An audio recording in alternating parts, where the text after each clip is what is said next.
Assalamualaikum warahmatullahi wabarakatuh. Ako po si Faisal Ismail, reporter of Analysis of the Proclamation of the Philippines Independence, 2.3 reporter.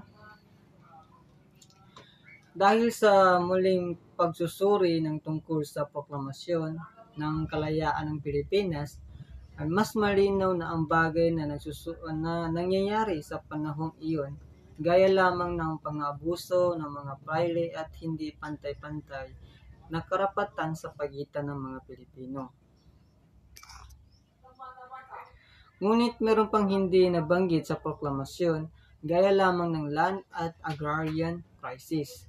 Dahil dito, nagbigay ito ng tanong sa dokumento ng populasyon, lalo nang ipahayag ng isang Philippines Revolution historian na si Teodoro Agoncillo na ang Philippines Revolution ay isang agrarian revolution.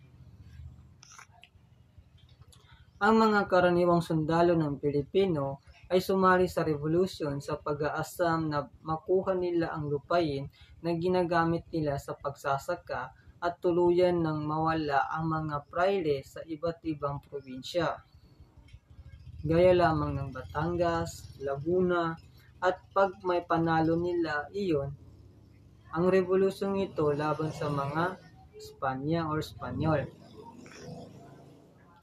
Ngunit sa pangyayaring ito na nakaepekto sa maraming Pilipino ay hindi alam ng ating revolutionary leaders, gaya nila Emilio Aguinaldo, Ambrosio Renzares Bautista, at Felipe Buencamino.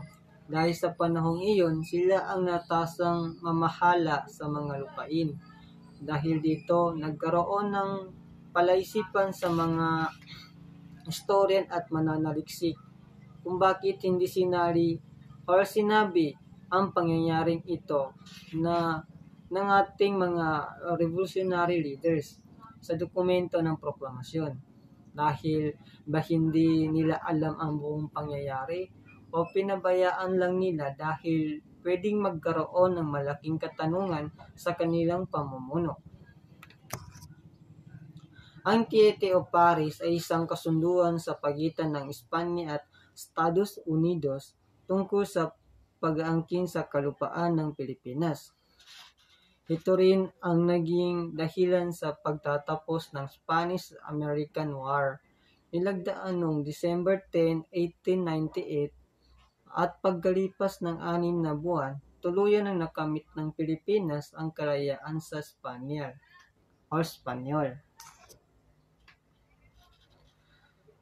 Ngunit sa kasunduang ito na pinagbili ng Espanya ang Pilipinas sa Estados Unidos sa halagang $20 million at dahil nga hawak ng Estados Unidos ang Pilipinas, naging madali lamang sa kanila ang pagsakop nito na naging dahilan ng Philippine-American War na kumitil sa humigit kumulang na 20,000 sundalong Pilipino at 200,000 sibilyang Pilipino.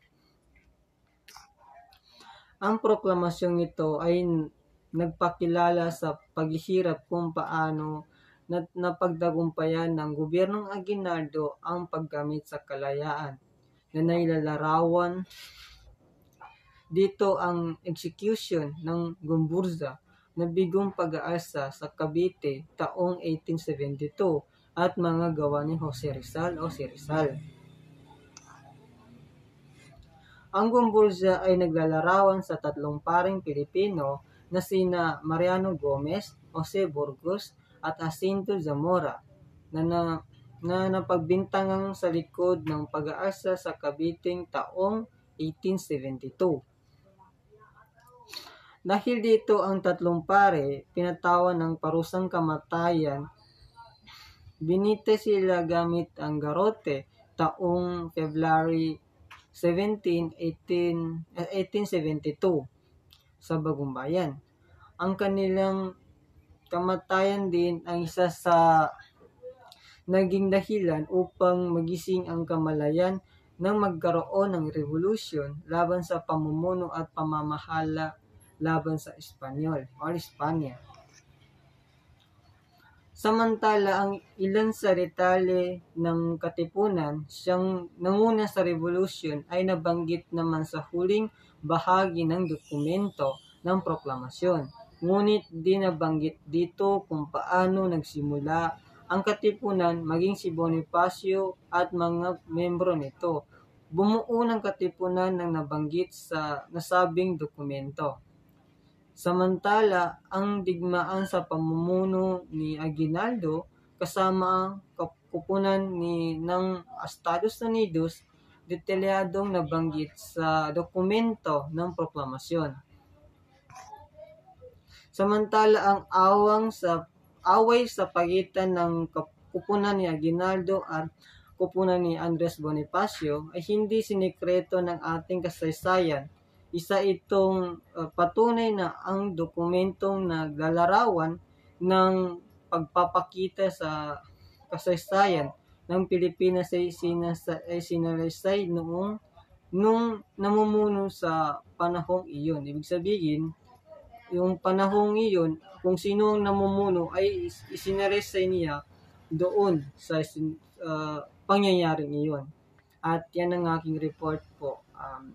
Again, ako po si Faisal El Ismail and thank you.